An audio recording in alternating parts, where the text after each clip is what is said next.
আসসালামু আলাইকুম বন্ধুরা, আশা করি সবাই ভালো ও সুস্থ আছেন। আজ আমরা আলোচনা করব ভারত যুক্তরাষ্ট্রের অর্থনৈতিক, সামরিক এবং কৌশলগত সম্পর্ক এবং এর সঙ্গে জড়িয়ে থাকা বাংলাদেশ প্রসঙ্গ নিয়ে। বন্ধুরা, আমার ভিডিও যদি আপনাদের ভালো লাগে তাহলে একটি লাইক দিয়ে দেখতে থাকুন। দেখতে দেখতে ভালো লাগা ভালোবাসা হয়ে যাবে ইনশাল্লাহ। আমি আসমাউল আছি আপনাদের সাথে। আপনারা দেখছেন ডিফেন্স আপডেট বাই আসমাউল। বন্ধুরা, আপনারা জানেন ভারত ও যুক্তরাষ্ট্রের স্বার্থ কিন্তু একে অপরের সঙ্গে বেশ গভীরভাবে যুক্ত।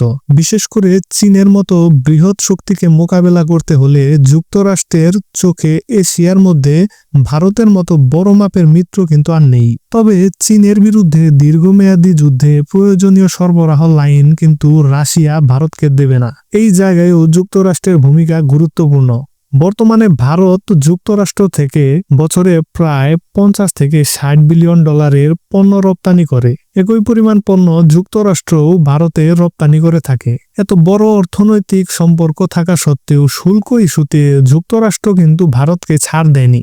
ডোনাল্ড ট্রাম্প অতিরিক্ত 25% শুল্ক বাড়িয়ে তা 50% করেছে। এই প্রেক্ষাপটে বাংলাদেশ খুব কম সময়ের মধ্যেই যুক্তরাষ্ট্রের সঙ্গে কয়েক দফা বৈঠক করেই নিজের শুল্ক হার 35% থেকে 20% নির্ধারণ করে ফেলেছে। প্রশ্ন উঠেছিল, এর বিনিময়ে বাংলাদেশ কি প্রতিশ্রুতি দিয়েছে?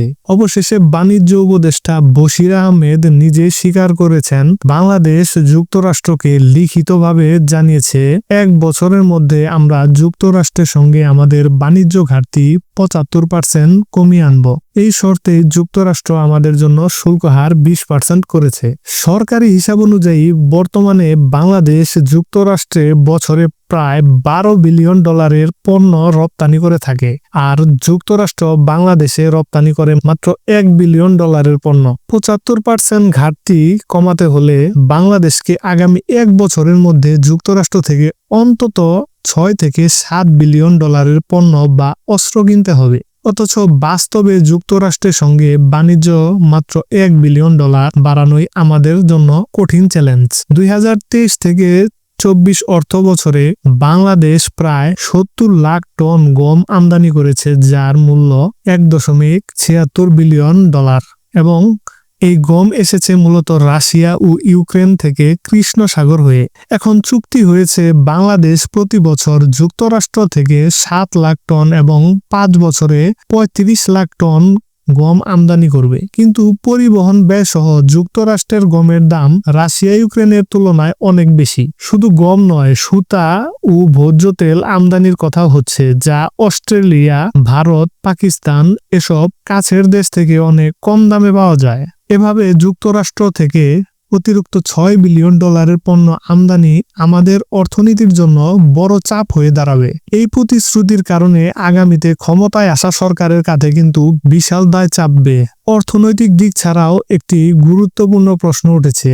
বাংলাদেশের স্থলভাগের 64% গ্যাস উৎপাদনের নিয়ন্ত্রণ যুক্তরাষ্ট্র ভিত্তিক শেভরন কোম্পানির হাতে, যারা বছরে বাংলাদেশ থেকে কয়েক বিলিয়ন ডলারের মুনাফা নিয়ে যায়। এই আয়ের প্রসঙ্গ ব্যবহার করে যুক্তরাষ্ট্রের সঙ্গে দর কষাকষি করা যেত, কিন্তু তার বদলে লিখিত প্রতিশ্রুতি দিয়ে দেওয়া হয়েছে। প্রতিশ্রুতি পূরণে ব্যর্থ হলে যুক্তরাষ্ট্রের সঙ্গে আরও 2টি চুক্তি স্বাক্ষরের কথা আছে, যা তাদের দীর্ঘদিনের লক্ষ্য। তার আগে আগামী ডিসেম্বরের মধ্যেই চট্টগ্রাম বন্দরের নিউ মুরিং কন্টেইনার টার্মিনাল সহ মোট 3টি গুরুত্বপূর্ণ টার্মিনাল বিদেশি কোম্পানির হাতে তুলে দেওয়ার সিদ্ধান্ত হয়েছে। বিডা চেয়ারম্যান চৌধুরী আশিক মাহমুদ বিন হারুন নিজেই বিষয়টি নিশ্চিত করেছেন। এই 3টি টার্মিনাল পাবে দুবাই ভিত্তিক ডিপি ওয়ার্ল্ড, সৌদি আরবের রেড সি গেটওয়ে এবং সম্ভাব্যভাবে একটি সিঙ্গাপুরীয় কোম্পানি। স্টারলিংকের অনুমতি দেওয়ার মতোই এটিও কৌশলগতভাবে বিদেশি প্রভাব বিস্তারের অংশ হিসেবেই দেখা হচ্ছে।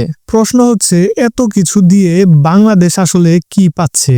দাতা সংস্থাগুলো যে 7 বিলিয়ন ডলারের প্রতিশ্রুতি দিয়েছিল তার একটুও এখনো হাতে আসেনি। আন্তর্জাতিক অর্থদাতারা চাইছে নির্বাচিত সরকার না আসা পর্যন্ত বড় অঙ্কের ঋণ বা সহায়তা না দিতে। এদিকে বিশ্ব রাজনীতিতে চীনের উত্থান যুক্তরাষ্ট্রকে চাপে ফেলেছে, আর এই অঞ্চলে তাদের প্রভাব বিস্তারের জন্য বাংলাদেশের বন্দর ও কোরালদ্বীপ সেন্ট মার্টিন কৌশলগতভাবে অত্যন্ত গুরুত্বপূর্ণ। সম্প্রতি সেন্ট মার্টিনে সাধারণ প্রবেশ নিষেধ নিষিদ্ধ করা নিয়েও প্রশ্ন উঠছে। সবশেষে বিদেশি নিয়ন্ত্রণে রাজস্ব উৎপাদন ব্যবস্থার 64% চলে যাওয়া জাতীয় নিরাপত্তার জন্য বড় হুমকি হতে পারে। জনগণের মতামত ছাড়াই নেওয়া এসব সিদ্ধান্ত দেশের ভবিষ্যতের উপর দীর্ঘমেয়াদী প্রভাব ফেলবে। বন্ধুরা, এই পরিস্থিতি নিয়ে আপনাদের মতামত অবশ্যই কমেন্টে লিখবেন। আজকের মতো এখানেই শেষ করছি। নতুন ভিডিও পেতে চ্যানেলটি সাবস্ক্রাইব করুন। সবাই ভালো থাকুন, সুস্থ থাকুন এবং বাংলাদেশকে ভালোবাসুন। আল্লাহ হাফেজ।